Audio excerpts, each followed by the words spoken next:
Wag muna, Mr. Presiding Officer, point of order lamang muna to. Yes, what is your point of order, Honorable Tulfo? Kasi kahapon, nabanggit na si Attorney Pua, magaling na abogado siya, ay pumunta sa COA, tama, para makipag-usap tungkol dun sa sinasabing audit query. Now, hindi mo pa conflict of interest yun para siya ay mag-represent dito ngayon sa natin, pinag-uusapang confidential funds when in fact, siya mismo pumunta doon sa COA office para makipag-usap sa kanila. What do you think, Mr. Presiding Officer? The respondent in this case, Senator Judge Tulfo, is the Honorable Vice President, Sara Zimmerman Duterte. Attorney Poa, although he served under the office of the Vice President, I believe, and even under DepEd, is not a named respondent to this case. And in fact, is one of the lawyers, as you can see, of the respondent.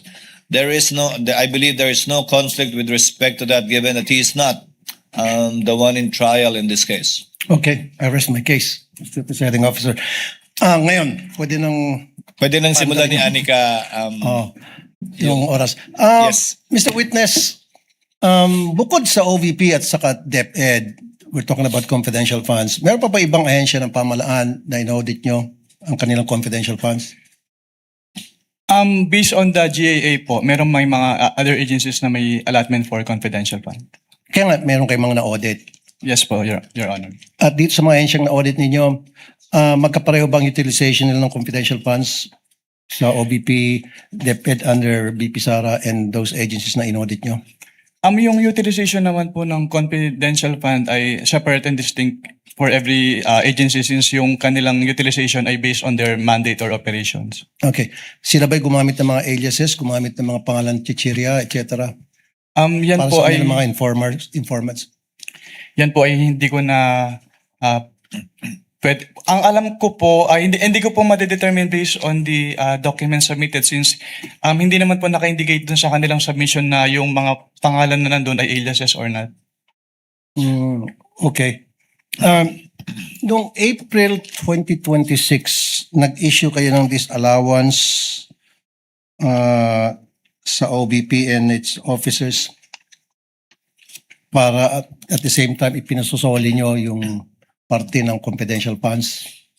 Can you repeat your question po, Your Honor? I think that was April of 2025. Nag-issue kayo ng pinasusoli nyo ilang parte ng confidential funds ng OVP. I do not have personal knowledge na po about yan since wala na po ako sa ICFAO noong February 12, 2023 po. Okay. Anong reason ba't pinasusoli yung parte ng confidential funds na disallowed? What are the reasons? Wala po akong personal knowledge about dyan since hindi naman po ako yung nag-issue ng disallowance. Nung na-issue po yung disallowance ay na-transfer na po ako to other agency of the COA.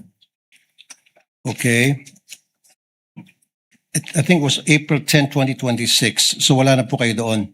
Yes po, Your Honor. Okay. Sinabi kahapon ni Attorney Poa na binanggit niya ata yung COA circular ng 1992 if I'm not mistaken na hindi dapat banggitin yung pangalan ng mga recipient dahil for reasons of security and national security ng tao, ng recipients and national security. Would it compromise sa tingin po ninyo yung security ng informant kung hihingan nyo sila ng resibo patungkol doon sa mga gamot na natanggap nila mula sa confidential funds? Katulad nga po nung sinabi ko during my testimony, ang hinihingi po namin ay yung proof ng pagbili when it comes to the official receipt and the sales invoice po. Correct. Alam resibo, bumili ng maintenance or antibiotics, yung ganong klaseng resibo dapat iba ang hinihingi nyo. Yes po, Your Honor. Pero ang sinasabi nila, yun daw ay magdi-jeopardize ng magkakaroon ng problema sa national security. Actually, yung minention po nila na circular which is yung 1999 is already repealed na. Repeal na. Opo. Pero just the same, sa tingin niyo ba yung pagbibili ng chichirya o dili kaya pagbili ng shampoo o suka sa sari-sari store, would that jeopardize the national security kapag yan ay binulgar sa inyo, binigyan ka ng sibo? Hindi po. Thank you. Thank you, Mr. Presiding Officer. Testigo. Tama po ba ang pagkarinig ko na sinabi niyo kanina under sa COA DBM Joint Circular Number 2015-01, hindi naman kailangan ilagay ang tunay na mga pangalan ng mga intel agents or informers na tumanggap ng intel o confidential funds sa OVP tulad ni na Mary Grace Piatos, Chippy McDonald, Mickey Mouse at iba pa? Is this correct? Ang sinabi ko po, Your Honor, ay silent po yung circular as to that matter po. Silent. So po pwede. Kung when we say kasi silent, pwede. Hindi po, Your Honor. It is neither Hindi. allowed nor prohibited Okay. po. So, if this is not allowed or prohibited, bakit nang i-audit po ninyo ang confidential intelligence fund po ng OVP, hindi ninyo hiningi ang tunay na mga pagkakilanlan ni na Piatos, McDonald, Mickey Mouse at iba pa? Katulad nga po nung sinabi ko sa sa aking previous testimony, ang focus po ng audit namin ay compliance audit. So kung ano po yung provision ng circular, yun po yung ginagawa naming basis for our audit po. Okay, compliance. When you say compliance, ito po ba periodic or random? Yung compliance audit po kasi wala po siyang particular period kasi pag sinabing compliance audit, ina-evaluate po namin yung subject matter if it is compliant with certain applicable laws, rules, and regulations. But I'm saying every agency na meron pong intel or confidential funds, do they have to undergo audit periodically or random lang? Dahil marami po tayong ahensya ng gobyerno na may mga intelligence confidential fund na hindi naman dapat. Ang audit po namin ay based dun sa liquidation documents po na sinasubmit nila. Pero is it periodic ba? Kailangan bawat agency na i-liquidate niya yung kanya i-audit ninyo yung kanyang paggastos ng intel or confidential fund? Yes po, Your Honor. Yung kanilang kailangan... So it's periodic, it's not random. Yes po, Your Honor. Okay. Kung kaduda-duda na po ang disbursement ng OVP, obvious naman, sabi niyo po, di po ba, yung mga medicines, mga pangalan ng tao, bakit hindi po ninyo pa sinampahan ang kaso sa ombudsman ng OVP?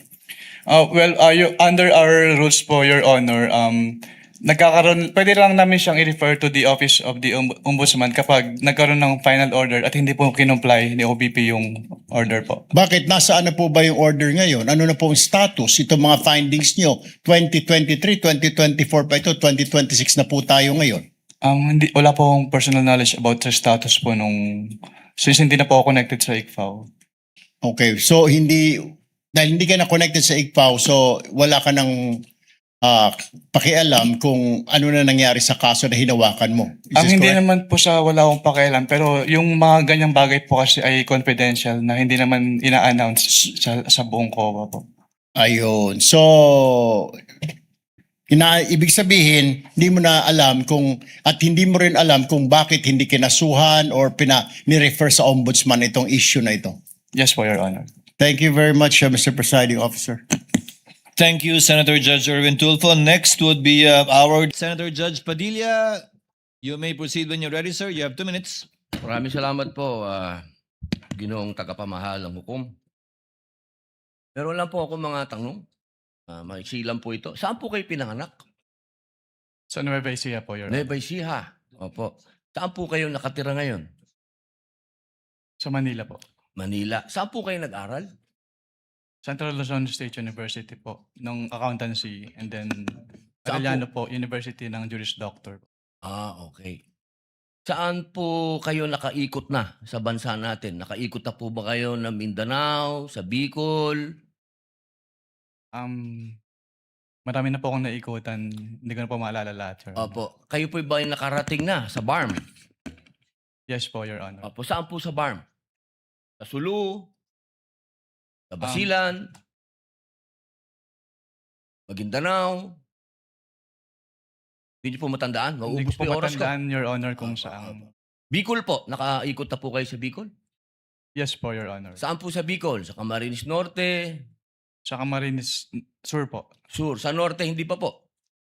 Hindi ko po maalala kung Nakaikot na po kayo sa mga bundok. Saan po, Your Honor? Mga bundok. Yes po, Your Honor. Nakita niyo na po ba ang pangangailangan ng mga tao sa malayong lugar? Katulad ng gamot. Katulad po ng pagkain. Wala naman po ako na-observe, Your Honor. Ayun, wala. Hindi po kayo exposed.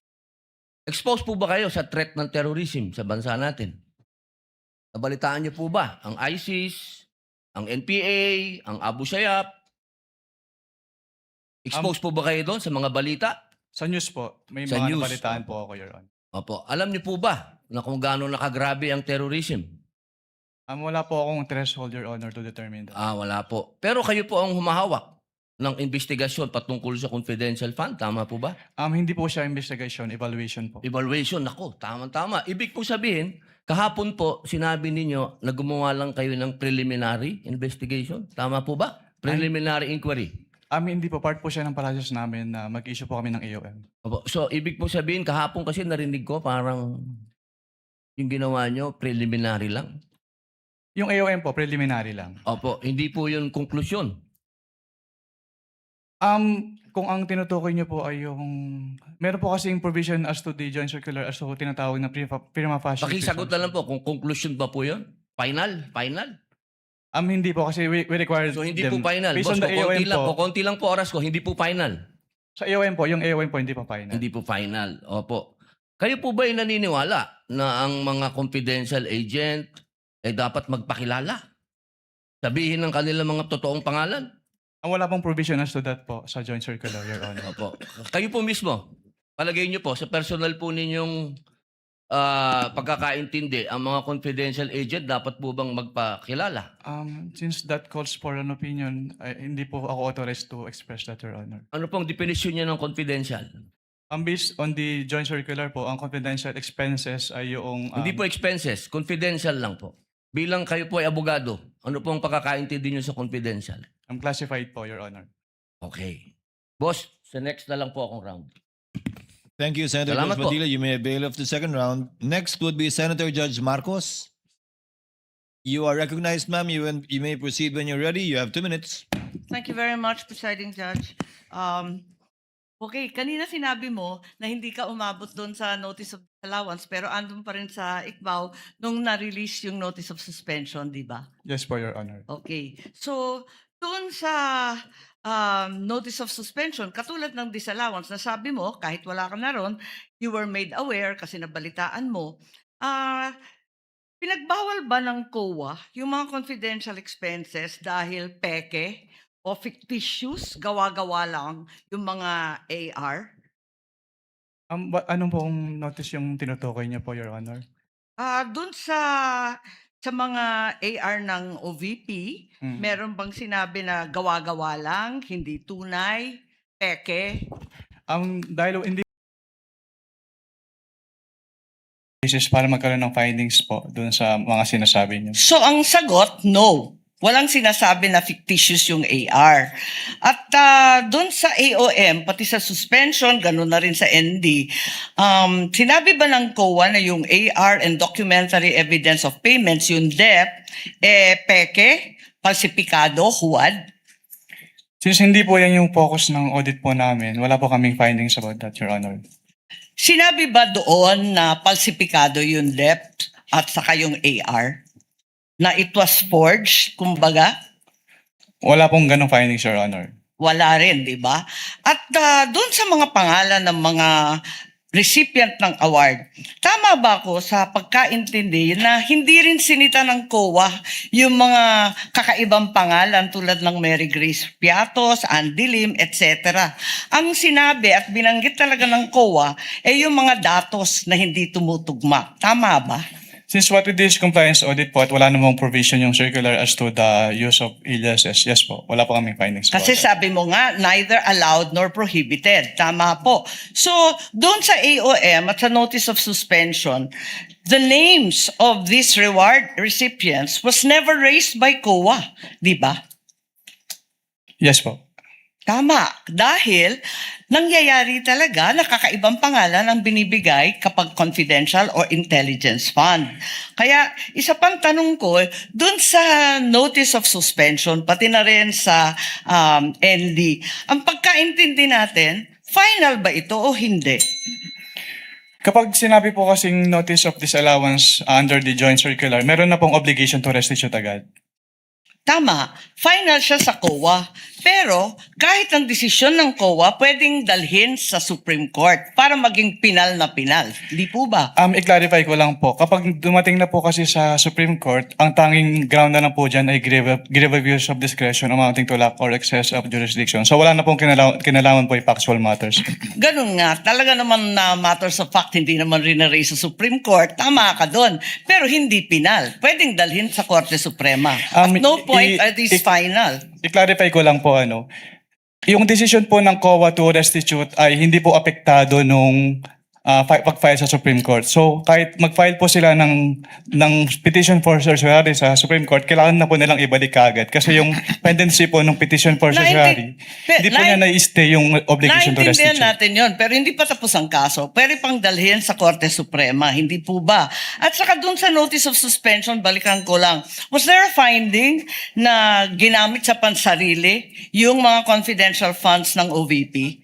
That is a presumption po under joint circular. Misappropriated ba yun? Kindly wrap up. That is a Senator presumption Judge po. Marcos. Hindi po kailangan directly sabihin kasi nagkaroon po ng presumption. Pero hindi sinabi. Sa madaling sabi, Pero dahil wala presumption talagang po siya, hindi po siya kailangan sabihin, Your Honor. Naintindihan ko, pero wala doon. Is there a COA finding na ninakaw ang confidential funds doon sa various AOMs and notice? Meron bang sinasabi doon na ninakaw? It was stolen? There is a prima facie evidence na nagamit po siya for personal use or benefit under the joint circular. Kaya nga. Kindly wrap up, Senator Judge Marcos. Yes, You're gonna bail us I round two. am done, but I have questions kung may second round. There will be a round two, and I will register you.